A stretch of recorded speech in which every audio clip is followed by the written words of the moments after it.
with I. Just ask for Diamond. Just ask for Diamond.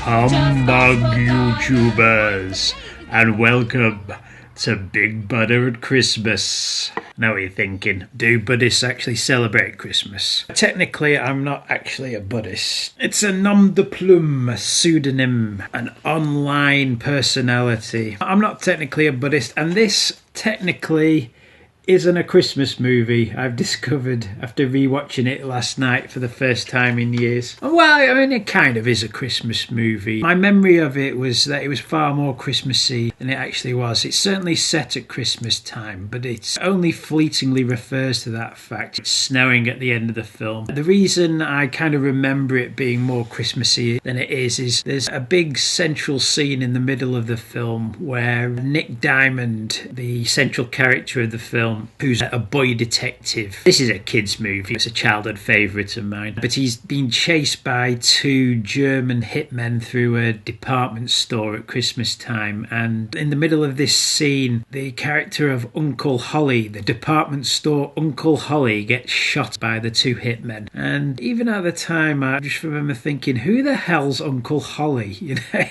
Could somebody tell me this? Is Santa Claus a copyrighted character? Do you have to pay money to the Coca-Cola company or whoever for the rights of the use of the Santa Claus character? Because if that's the case, Coca-Cola must be raking it in. All the different department store Santas and the different depictions of Santa Claus all over the place. But there you go. Just Ask for Diamond is the film that went against the grain and said, no, we're not going to pay the Yankee dollar for that. The film is based on a book by Anthony Horowitz. The title of the book, which I always much preferred, was The Falcon's Malteser, which just tie into the plot. It centres around a box of Maltesers. Growing up, my next door neighbour, Ed, who was always much more of a bookwormy type, myself and my brother, Little Buddha, grew up watching the movie, but he actually read the book and he said, yeah, no, in the book it is just Father Christmas that gets shot and killed, which would be far more subversive and funny if they'd put it in the film rather than just having this character that no one's ever heard of. And indeed, in the next scene, Tim Diamond says,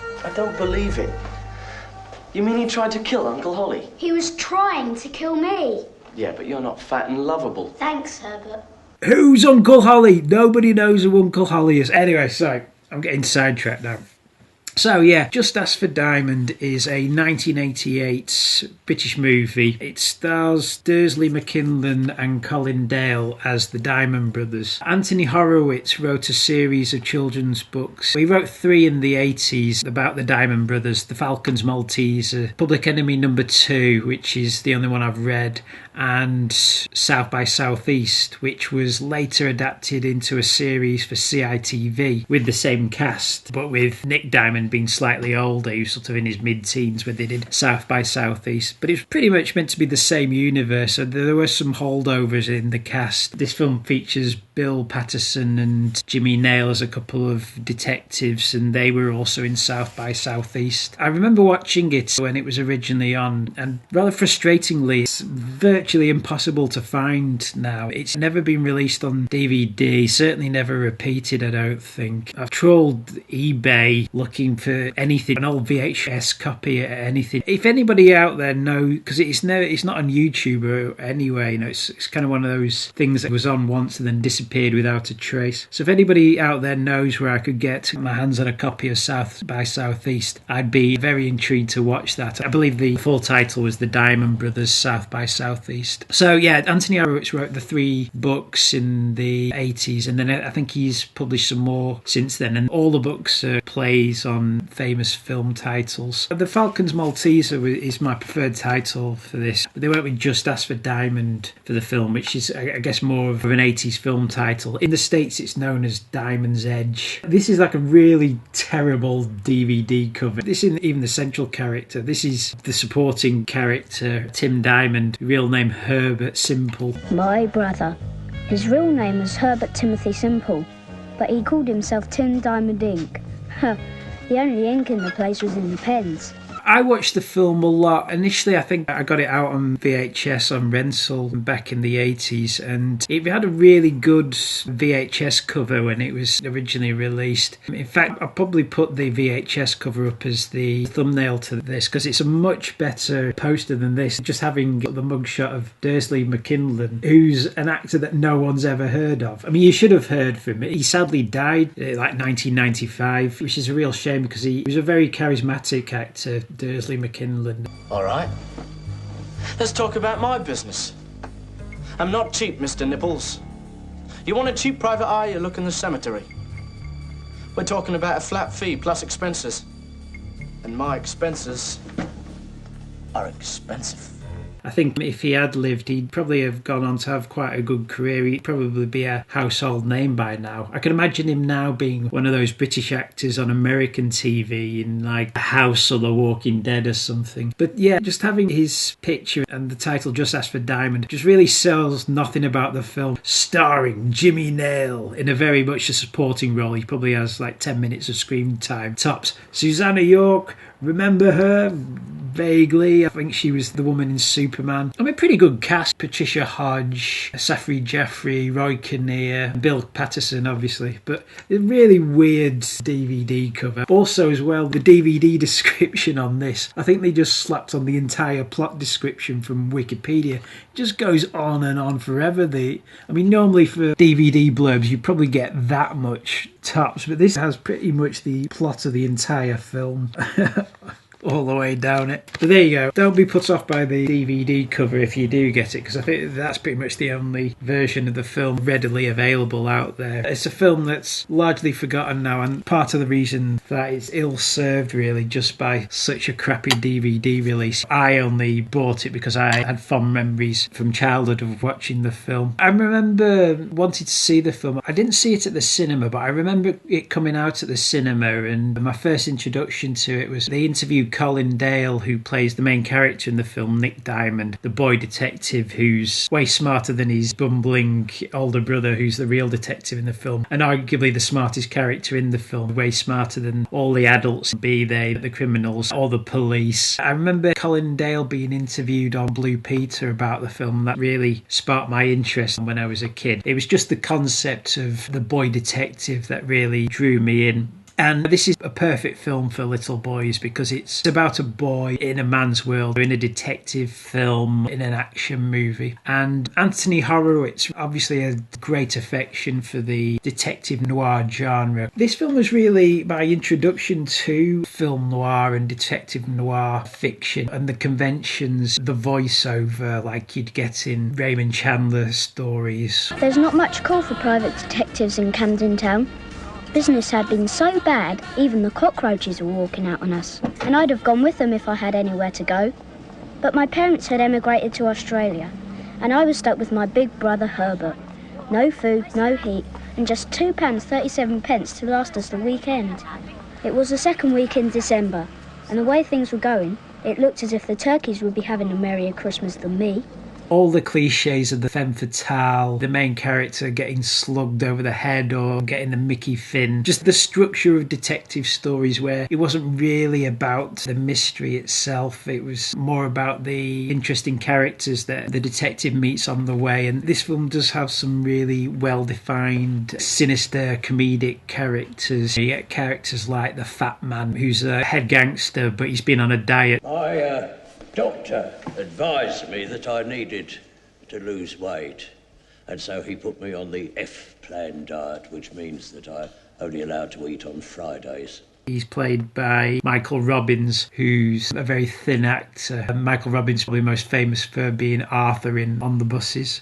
So you got all those conventions. You know, the entertaining part of the story being the characters the detective meets on his journey. Indeed, in the film, the two characters actually go and see the film Farewell, My Lovely, which I always kind of found a bit weird as a kid. If they're going to the cinema, why are they going to go and see an all black and white film? Who does that? Of course, I'd totally go and do something like that now. But this was is Horowitz introducing me and other kids of my generation to detective films of the 40s, which obviously he has a great affection for, and this film really pays homage to. The film's biggest strength really is the screenplay by Horowitz. Horowitz, he's probably most famous for writing the Alex Rider series of children's books outside of the Diamond Brothers books, but he's had a pretty good career as a writer, especially on TV. He's written many Poirot and Midsummer Murders, and a series called Crime Traveller, which is another one I've been intrigued to rediscover. That starred Michael French from EastEnders and Chloe Annette, which is outside of Kachansky in Red Dwarf 7 and 8. It was really her other big role at the time in the mid-90s. It was about a time-travelling detective, but he could only go 24 hours into the past to solve a crime, and he couldn't change history. Those are the two laws. So it was quite an imaginative approach to the detective series. I remember it being a bit hokey, actually, but it'd still be something I'd be intrigued to see again. But Anthony Horowitz's writing, it's a great screenplay for this. It's really tight storytelling, very witty dialogue,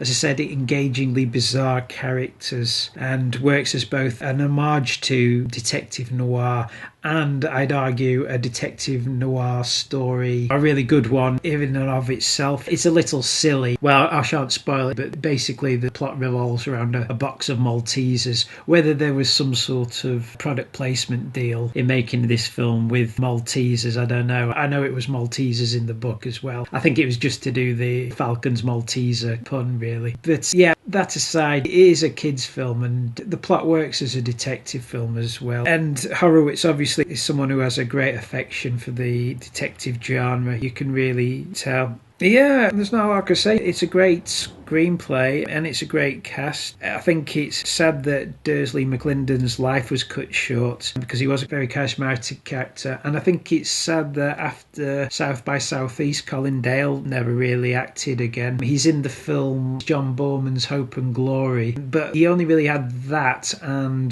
Just Ask for Diamond and South by Southeast to his credit. He obviously walked away from acting after that, as a lot of child actors do. But a really good cast of adults in this as well. As I said, Jimmy Nail and Bill Patterson as the police officers. Bill Patterson is that Scottish guy who's in absolutely everything. Jimmy Nail's really funny as Boyle, his subordinate who's hell-bent on violence.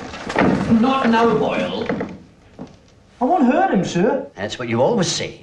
Well, I just wanted to show him a little bit of respect, that's all. Susanna York, as I said, Michael Robbins, Patricia Hodge, and Nicholas Grace, who's one of the slightly fey German hitmen. It's chock-a-block full of it's them faces in this. I put all of those actors, especially in 80s TV and cinema. Patricia Hodge, Nicholas Grace, Roy Kinnear, they're all those it's them faces, but they all fit their roles very well, and they have a lot to play with. Horowitz is very strong on character, which you have to be if you're writing this kind of detective noir homage. It is set at Christmas time, but like I say, which is why I'm reviewing it now, but it is less of a Christmas film than I remember it, I must admit. But what I loved about it, rewatching it last night for the first time in years, was quite how hard-edged and badass it really is for a kids' movie. I've already mentioned the scene where, well, Uncle Holly, let's call him who he is, it's Father Christmas, Santa Claus. There's a scene where department store Father Christmas is flat out killed in front of all the kids.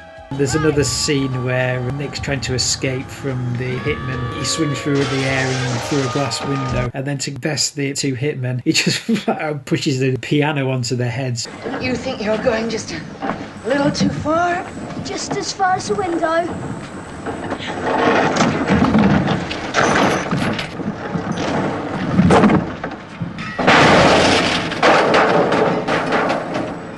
It's alright, they're in a van and they both survive. Oh yeah, there's a sort of cliched scene where you think being put in a tin bath and filled up with concrete and you think he's going to be chucked in the Thames. This is a kids' movie.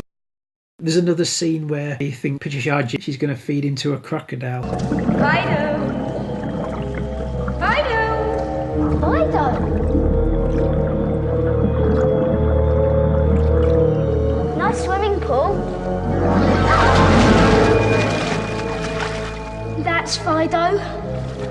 Don't worry, he's very fond of strangers. Yeah, cooked or raw. I've never been threatened with an alligator before. He's my pet. Have you ever thought about pussycats? I liked how the film didn't sugarcoat it for kids. They plunged the characters into real peril and didn't hold back, which is something I appreciated as a kid, because when the peril feels real, it feels like a real adventure. So as I say, I hadn't watched this film in a while, and I was pleasantly surprised how well it held up, and it should be remembered a lot more fondly, I think, than it is. Like I say, that's probably down to the fact that it has such a crappy DVD. It really deserves a better DVD. I re-release it with the original poster, because that was a much nicer poster than this, because this is really a forgotten gem of a movie, if you ask me. Just ask for Diamond, or Diamond's Edge for the American viewers. Check it out. Anyway, that's all for this one, folks. Join me next time, and until then, this is me, Big Buddha, signing off, and I shall see you all out there in YouTube land. Got a clue to solve? We've got the perfect guy. Ask for Diamond Private Eye. Just ask for Diamond.